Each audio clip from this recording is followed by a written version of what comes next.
In 1133, the future Henry II was born to the Empress Matilda and Geoffrey of Anjou. Henry's mother, Matilda, had been married to the Holy Roman Emperor Henry V, who died in 1125. Matilda returned to England from Germany, although she continued to use the title Empress throughout her life. Henry II's grandfather, Henry I, had made Matilda his legitimate heir after he produced no more male heirs after the death of his son, William the Atheling, in the White Ship sinking of 1120. Henry made his nobility swear oaths of loyalty to Matilda on 3 occasions, including on his deathbed, but this proved to no avail when a count called Stephen of Blois usurped the throne from Matilda. Matilda's relationship with her husband Geoffrey of Anjou was not a loving one particularly, but they still did their duty in producing children, and the fact that Matilda produced a male heir in Henry eventually proved critical in her family claiming the throne of England, even if she didn't claim it for herself. Henry II, although he was only very young at the time of the latter years of his grandfather's reign, did actually meet Henry I as a baby, and it is said that Henry I was extremely fond of the baby and delighted when he was in his presence, in what is quite a touching vision of family life in early medieval England, where sometimes you don't always quite understand that these were real people with real feelings because it is such a distant time. We don't always relate to that. So when you do read about how a grandfather and an old man like Henry I could delight in a 1 or 2 year old Henry II, just shows you that they had real feelings and that they had real emotions, and they're not just figures in history books. So in 1135, on the death of Henry I, Stephen of Blois became king, and now the Empress Matilda, Henry's mother, had a real fight on her hands to claim what should have rightfully been hers, the throne of England. King Stephen, as he now was not a particularly ruthless man or a strong man. In fact, he was quite what you call weak. A good example of this happens slightly later in his reign, towards the end of his reign, in fact, in 1152, when he had a 5-year-old William Marshal in his care. William Marshal was the son of a rebellious nobleman, and his father would continue to cause problems for King Stephen, even when he knew that his son was hostage to the king. So King Stephen could quite easily have justified executing the 5-year-old boy because of the actions of the boy's father. And unfortunately, there are examples where English kings have killed young children because of the actions of their parents. And it could have been the case in this scenario as well. But Stephen had a softer heart than most medieval monarchs. And one day when William Marshal saw a soldier with a spear, he asked to play with it. And King Stephen saw this, and he was particularly touched by it. And so he decided to not harm the boy, and instead kept him with the royal court. And that would be a quite a fateful decision for the English monarchy, because William Marshal would go on to become one of the most brilliant knights in medieval history, and would on more than one occasion save the English crown from disaster. So because of King Stephen's generosity and his more forgiving nature, he actually left a legacy that he would not have been aware of at the time, and it is his best impact on English history is the fact that he saved the life of a young William Marshal. But unfortunately for Stephen, that is about as far as his legacy goes, really, because his reign lasted about 2 decades, and that 2 decade long reign would be spent in complete anarchy, with civil war, all caused by the fact that Stephen had usurped the throne. Matilda didn't have as much support as she would have liked, possibly because she was a woman.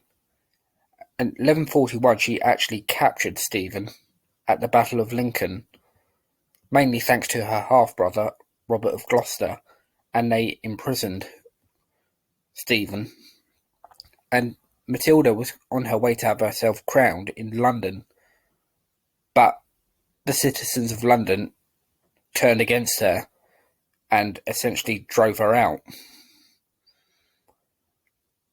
And then that's how it pretty much went from there on in. She also had another narrow escape at Oxford, where she escaped in the snow, but ultimately it was pretty clear that Matilda was not going to be becoming Queen of England in her own right.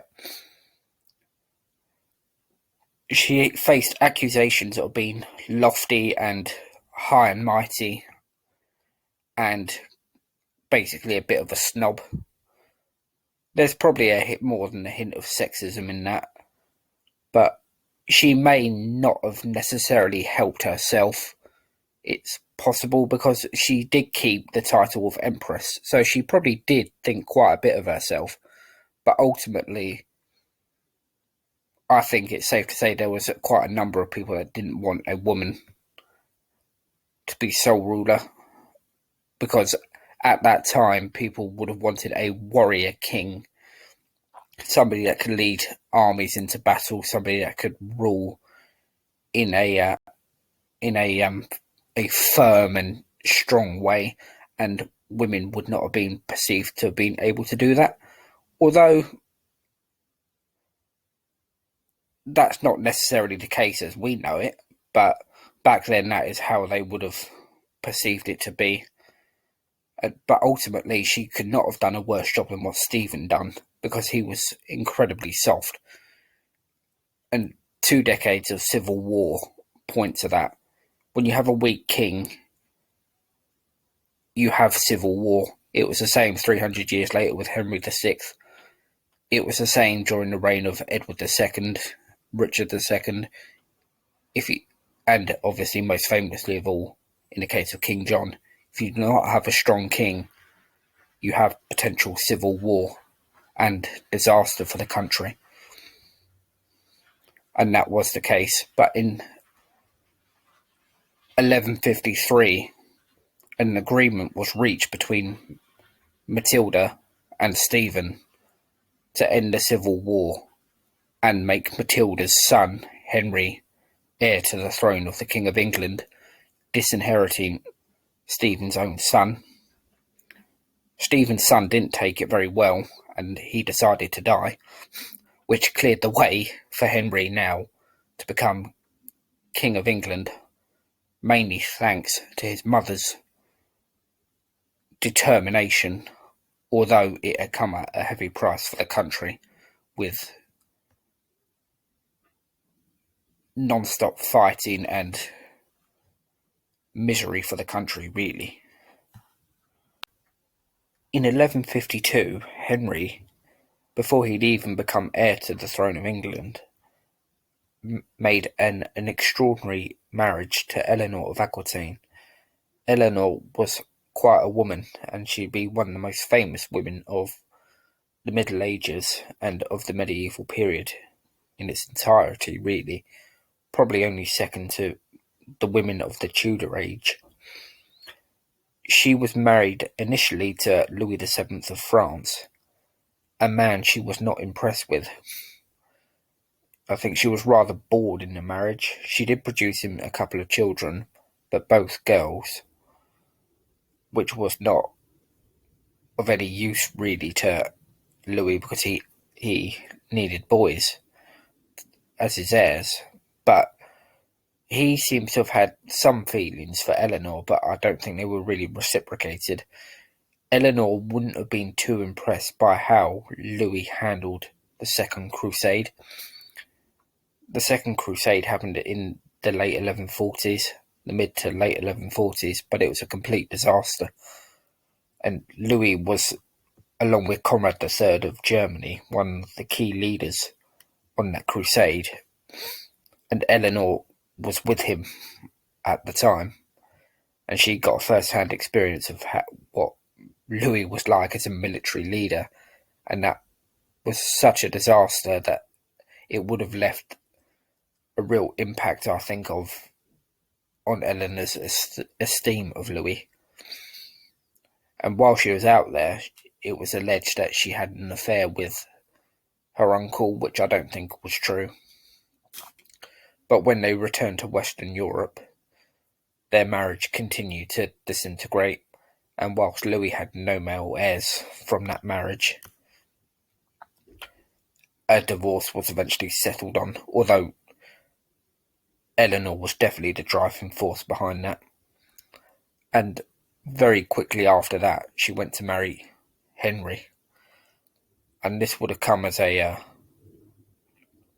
real shock to Louis, because he would have recognised that by the 1150s, Henry was becoming an emerging figure in European politics, and the marriage would have been made all the more dangerous when he became heir to the throne of England and then eventually King of England. This was basically a complete disaster for Louis from both a political point of view and from a PR point of view, essentially. He had essentially been sidelined by his own wife, who was now, after being Queen of France, was now Queen of England. And their marriage was successful initially. They produced the required heirs. They had 4 sons: Henry the young king, Richard, who would become Richard the Lionheart, Geoffrey, and eventually King John. Henry the young king was crowned co-king with Henry II, hence the name the young king. 2 of his younger brothers would actually become King of England in their own right. Richard, obviously Richard the Lionheart, as I just mentioned, and then King John.